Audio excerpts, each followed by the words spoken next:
ಹಾ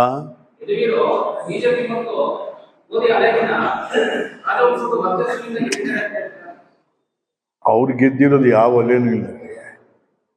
ಜನರ ವಿಶ್ವಾಸದ ಅಲೆ ಮಹಾರಾಜರ ಮೇಲೆ.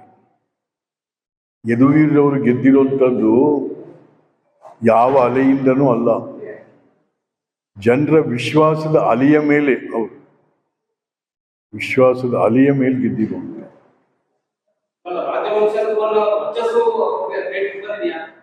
ಅಪ್ಪ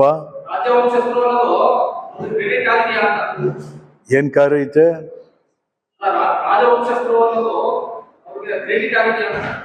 ಏನ್ ಇವತ್ತಾಗಿದೆ ರಾಜವಂಶಸ್ಥರು? ಹೌದು, ಆಗ್ಲೇಬೇಕು. ಮಹಾರಾಜರ ಕೊಡುಗೆಗಳು ಇವತ್ತು ಇವೆಲ್ಲ ಯಾವ ಶಾಲೆ ಕಾಲೇಜುಗಳು? ನಮ್ಮ ವಿದ್ಯುತ್ ಶಕ್ತಿ ಯಾರು? ಮೀಸಲಾತಿ ಯಾರು? ನಮ್ಮ ಹೆಣ್ಮಕ್ಳಿಗೆ ಕಾಲೇಜುಗಳು ಕಟ್ಟವ್ರು ಯಾರು? ಶಿಕ್ಷಣ ಕೊಟ್ಟವ್ರು ಯಾರು? ಇವೆಲ್ಲ ಇದೆ ಇವತ್ತು.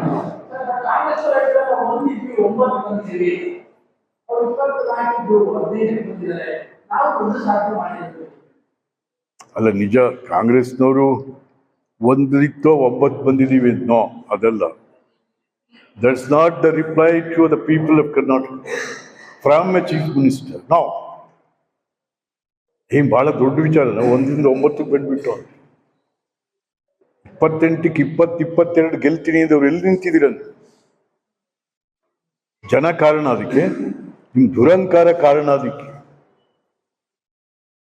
ಜನರ ವಿರುದ್ಧ ಅವಿಶ್ವಾಸದ ಮಾತುಗಳನ್ನ ಆಡೋ ಕಾರಣನೇ ಹೊರತು ಅದಲ್ಲ, ಜನ ಅಲ್ಲ ಇದಕ್ಕೆ.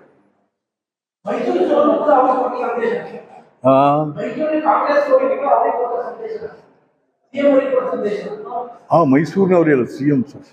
ಈಗ ಮೈಸೂರಿನವ್ರೀಗ ಇಲ್ಲೇ ನಾನು ಹೇಳಿದ್ನಲ್ಲ, 12 ದಿವಸ ಇಲ್ಲೇ ಮಲಗಿದ್ರಲ್ಲ ನೀವು ಮೈಸೂರಿನವರು. ಮೈಸೂರಿನ ಮುಖ್ಯಮಂತ್ರಿಗಳು 12 ದಿವಸ ಇಲ್ಲೇ ಮಲಗಿದ್ರಿ.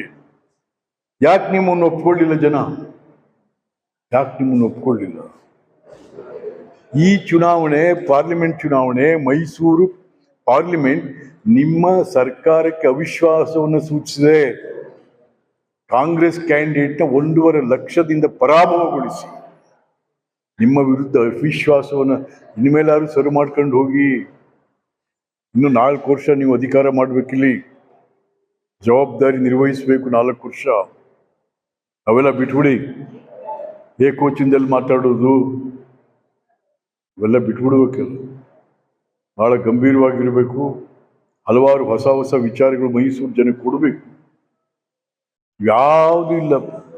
ಈ ಚುನಾವಣೆ ಏನಾಯ್ತು? ಎಲ್ಲ ಪಾರ್ಟಿಯವರು, ಒಂದು ಪಾರ್ಟಿ ಅಲ್ಲ, ಎಲ್ಲ ಪಾರ್ಟಿನೂ ನಾವು ಚುನಾವಣೆ election is nothing but a strategy, ತಂತ್ರಗಾರಿಕೆ. ಇಲ್ಲಿ ಏನು ತಂತ್ರಗಾರಿಕೆ?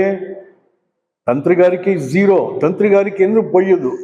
ನೀವು ನಿಂತ್ಕೊಂಡ್ರೆ ನೀನ್ ಕಳ್ಳ, ಅವನೊಬ್ಬ ನಿಮ್ಮಪ್ಪ ಕಳ್ಳ, ಇಷ್ಟೇ. ದೊಡ್ಡವರು ಮಂತ್ರಿಗಳು, ಮುಖ್ಯಮಂತ್ರಿಗಳು, ಮಾಜಿ ಮುಖ್ಯಮಂತ್ರಿಗಳು ಎಲ್ಲ ಈ ಮಾತಾಡಿದ್ದೆಷ್ಟು? ಈ ರಾಜ್ಯಕ್ಕೆ ಏನು ಕೊಡ್ತೀವಿ ಅಂತ ಹೇಳಿದ್ರಿ? ಜನಕ್ಕೆ ಏನು ಭರವಸೆ ಕೊಟ್ರಿ ಈ ಚುನಾವಣೆಯಲ್ಲಿ? ನಿಮ್ಮ ಮಾತುಗಳು ಇಲ್ಲ. ಬರೇ ದ್ವೇಷದ ಮಾತುಗಳು ಒಬ್ರಿಗೊಬ್ರಿಗೆ. ನಿಲ್ಲಬೇಕು. ಇಲ್ಲ ಅಂತ ಅಂದ್ರೆ ಈಗ ಏನು ಕೊಟ್ಟಿದ್ದಾರೆ, ಮುಂದೆ ಇದನ್ನ ಇನ್ನೂ ಜಾಸ್ತಿ ಮಾಡ್ತಾರೆ ಜನ.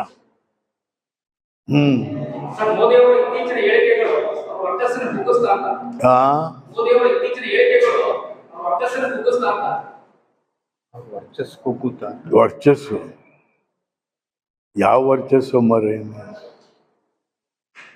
ವರ್ಚಸ್ಸು ಅಲ್ಲ ಕಡೆ. ನಮ್ಮ ವರ್ಚಸ್ಸಿದೆ 400 ಬರಬೇಕಾಗಿತ್ತು. ಅದು ಪ್ರತ್ಯೇಕವಾಗಿ ಹೇಳ್ಬೇಕಾದ್ರೆ ನಾವು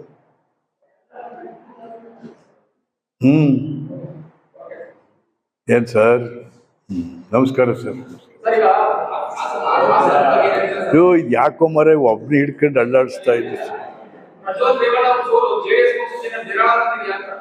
ಪ್ರಜ್ವಲ್ ರೇವಣ್ಣ ಸುಮ್ಮನಿರಪ್ಪ. No comments.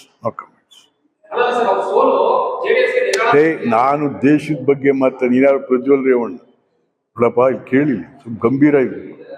ನಾವು ದೇಶ 18ನೇ ಲೋಕಸಭೆ ಚುನಾವಣೆ ಗೆಲುವು ಸೋಲು ಮುಂದೇನು ಅದು ಮಾತಾಡ್ತಾ ಇದ್ದೀವಿ. ನೀನ್ಯಾರು ಪ್ರಜ್ವಲ್ ರೇವಣ್ಣ ಅಂತ? ಯಾವ ಗಿರಾಕಿನಪ್ಪ ಅವನು ನೀವು? ನೋ. Thank you.